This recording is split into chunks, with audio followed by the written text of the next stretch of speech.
प्रदेश की धार्मिक नगरी उज्जैन में आयोजित विक्रमोत्सव के दौरान राष्ट्रीय वैज्ञानिक सम्मेलन और विज्ञान उत्सव मनाया गया, जिसमें देश भर के वैज्ञानिक शामिल हुए। उज्जैन विज्ञान प्रेमियों का नगर हमेशा से ही रहा है। यह नगर कालगणना के क्षेत्र में अपना महत्वपूर्ण स्थान रखता है। विज्ञान, प्रौद्योगिकी और उसमें नवाचार के माध्यम से ही हम विकास की बात कर सकते हैं। और यहाँ आज की सबसे बड़ी आवश्यकता है, मध्य प्रदेश जल्द ही अपनी नई स्पेस पॉलिसी बनाएगा। यह बात मुख्यमंत्री डॉक्टर मोहन यादव ने विक्रमोत्सव 2025 अंतर्गत राष्ट्रीय वैज्ञानिक सम्मेलन एवं विज्ञान उत्सव के शुभारंभ अवसर पर कही। वर्चुअल शामिल हुए मुख्यमंत्री यादव ने कहा कि हमारी सनातन संस्कृति विज्ञान आधारित है। विज्ञान आधारित आज कृषि, रक्षा सहित अनेक क्षेत्रों को विज्ञान में बहुत ही सशक्त और जन सुलभ बनाया है। इससे पूर्व कार्यक्रम को संबोधित करते हुए वैज्ञानिक रक्षा अनुसंधान एवं विकास संगठन रक्षा मंत्रालय भारत सरकार के डॉक्टर सुधीर कुमार मिश्रा ने कहा कि मध्य प्रदेश के मुख्यमंत्री डॉक्टर मोहन यादव के नेतृत्व में मध्य प्रदेश में अनुसंधान और विज्ञान के क्षेत्र में महत्वपूर्ण कार्य हो रहा है। वर्तमान में देश में युवा वैज्ञानिकों के लिए बहुत अवसर है, उन्हें इस क्षेत्र में आगे आना चाहिए। क्या बच्चे आपसे समझना चाहते हैं, इस कार्यक्रम को देख के आपको क्या लगता है मध्य प्रदेश के युवा क्या सीख पाएंगे इसमें? मध्य प्रदेश के जो युवा छात्र और वैज्ञानिक हैं, तो उनको इस प्रोग्राम के माध्यम से ये पता चलता है कि वो क्या कर सकते हैं और कितने अवसर हैं, और अगर वो विज्ञान पढ़ेंगे तो वो कहाँ तक जा सकते हैं। और आज जब मैं बच्चों से बात कर रहा था तो मेरा भी यही उद्देश्य था उनको बताना कि आप कहाँ तक पहुँच सकते हैं। और जहाँ तक बात है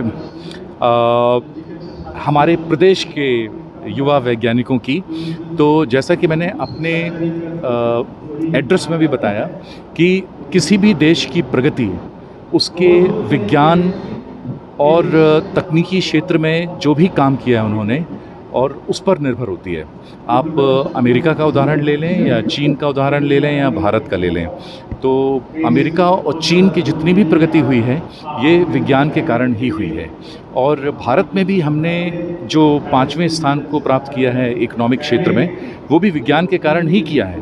और हम तीसरे पर पहुंचेंगे वो भी विज्ञान के कारण पहुंचेंगे। और अगर हम दूसरे पर पहुंचेंगे जो काफ़ी मुश्किल वाला होगा, क्योंकि हमको चीन को हटाना पड़ेगा, तो उसमें समय लगेगा। और उसके लिए हमारे जो बच्चे हैं वही माध्यम बनेंगे वहाँ तक पहुँचने का। तो मेरा आज जो प्रमुख उद्देश्य था बच्चों से बात करने का, कि आज से 10 साल, 20 साल, 25 साल बाद शायद मैं तो नहीं होगा, लेकिन ये बच्चे हमारे देश को नंबर 2 पोजीशन पर, आगे हो सकता है 40-50 साल बाद नंबर 1 पोजीशन पर पहुँचा पाएंगे। तो ये इस प्रोग्राम का उद्देश्य है। सर, एक सवाल ये कि मध्य प्रदेश मतलब यहाँ गवर्नमेंट खोलनी चाहिए, जिस तरह का उनको ट्रेनिंग देनी चाहिए। देखिए, हमारे जो यशस्वी मुख्यमंत्री हैं उनका उद्देश्य ही है कि सिर्फ उज्जैन ही क्यों, उज्जैन और मध्य प्रदेश के जो विभिन्न ज़िले हैं वहाँ पर विज्ञान की संस्थाएं आकर काम करें। और देखिए, मैं आपको एक बात फिर से बताना चाहता हूँ कि हमारे जितने भी इंजीनियरिंग कॉलेजेस हैं, इंस्टीट्यूट्स हैं, एकेडमीज़ हैं, और जो गवर्नमेंट के जो रिसर्च और डेवलपमेंट संस्थान हैं, उन सब में ये प्रावधान है कि वो इनोवेशन सेंटर उन्होंने बनाए हुए हैं उनके अंदर, लेकिन उनके अंदर लोग आते नहीं हैं, लोग मिल नहीं रहे हैं उनको। खाली पड़ी हुई हैं लैब्स। क्यों खाली पड़ी हुई हैं? खाली इसलिए पड़ी हुई हैं कि एक जो साइंटिफिक टेम्परामेंट होता है, जो एक वैज्ञानिक दृष्टिकोण होता है, वो मिसिंग है, वो कम है। तो इन प्रोग्राम के माध्यम से उनको बताया जाएगा कि आपको अगर कुछ भी करना है तो विज्ञान का सहारा तो लेना पड़ेगा आपको। हमारे देश में बहुत सारे इंजीनियर्स हैं, डॉक्टर्स हैं, लॉयर हैं, चार्टेड अकाउंटेंट्स हैं, अकाउंटेंट्स हैं, और आर्टिस्ट हैं, सब हैं, बहुत सारे। वैज्ञानिकों की कमी है। तो हमको वैज्ञानिक चाहिए जो नए नए काम करके और हमारे देश को, प्रदेश को, देश को और उज्जैन को एक प्रॉस्पेरस, समृद्ध शहर बना सके। आप चीन के वीडियो देखते हैं, उनके छोटे छोटे शहर कितने सुंदर दिखते हैं।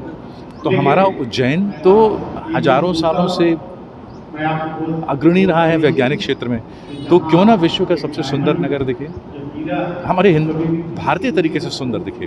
सिर्फ सीमेंट और कंक्रीट और ग्लास लगाने से सब चीज़ें सुंदर नहीं हो जाती हैं। हम उनको दूसरे तरीके से सुंदर बनाएंगे, जो हमारा अपना जो कल्चर है, हमारा जो अपना विज्ञान है, उसके आधार पर बनाएंगे।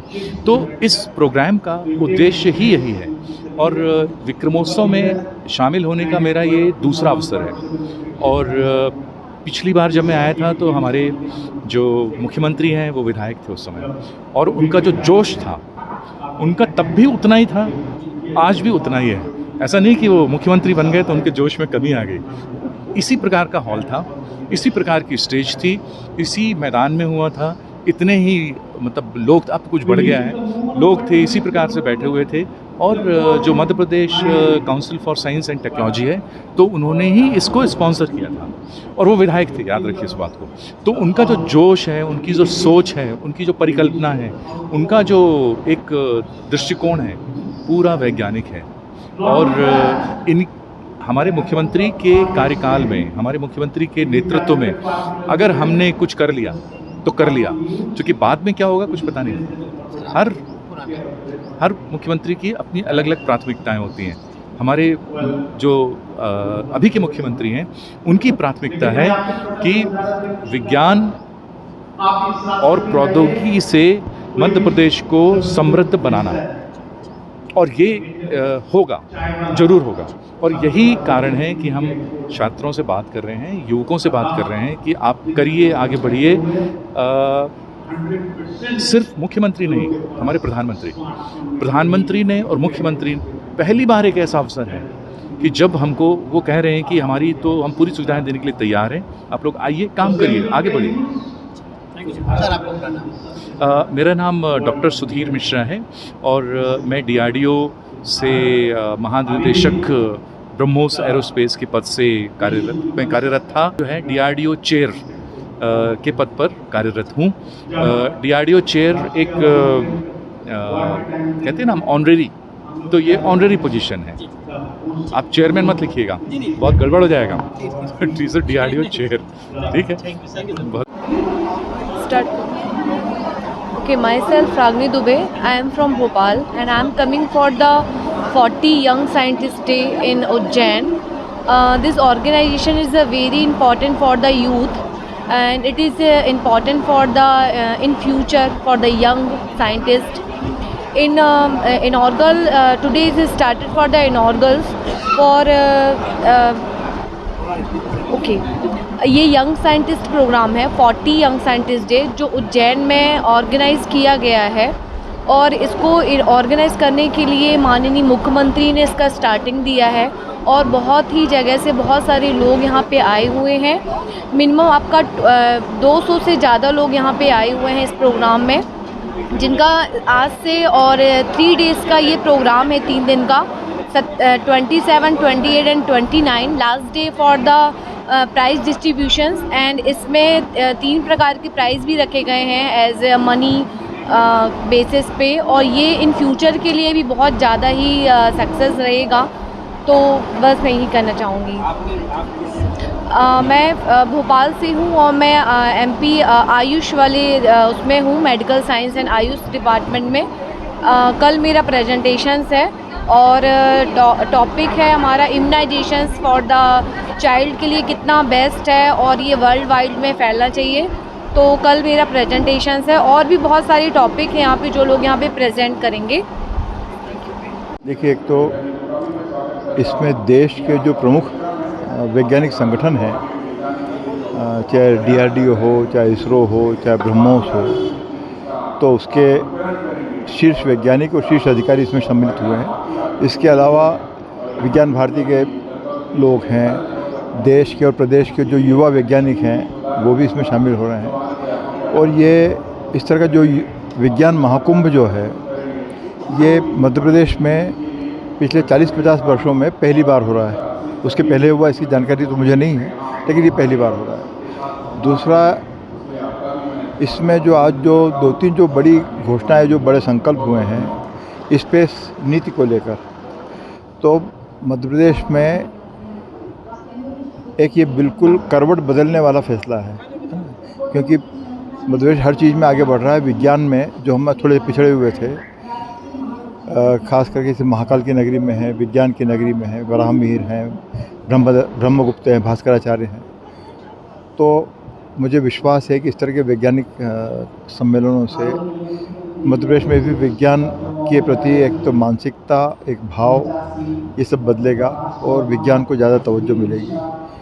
और जैसा कि माननीय मुख्यमंत्री जी ने कहा है कि विक्रमादित्य और अनुसंधान, ये दोनों चीज़ें अलग अलग नहीं हैं। उन्होंने तमाम क्षेत्रों में उन्होंने काम किया, काम करवाया।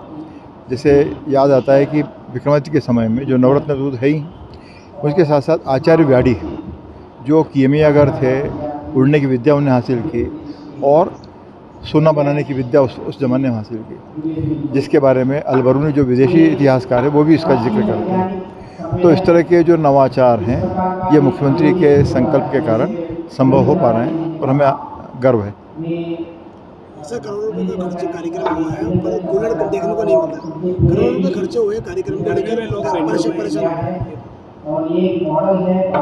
क्या तो थोड़ी गर्मी लग गई तो क्या दिक्कत है, मौसम है पर, है ना। दूसरी बात यह है कि क्या कर डालें, या तो उज्जैन में ना करें, दिल्ली में कर लें, अमेरिका में कर लें जहाँ पर कूलिंग तरह है। तो भी चीज़ें बन रही हैं। मैंने कल आप ये देखें, साल भर से ये डोम लगा हुआ तो लगा ही है ना, तो आप इसको परसेंटेज में क्यों नहीं देख रहे कि सुधार हो रहा है।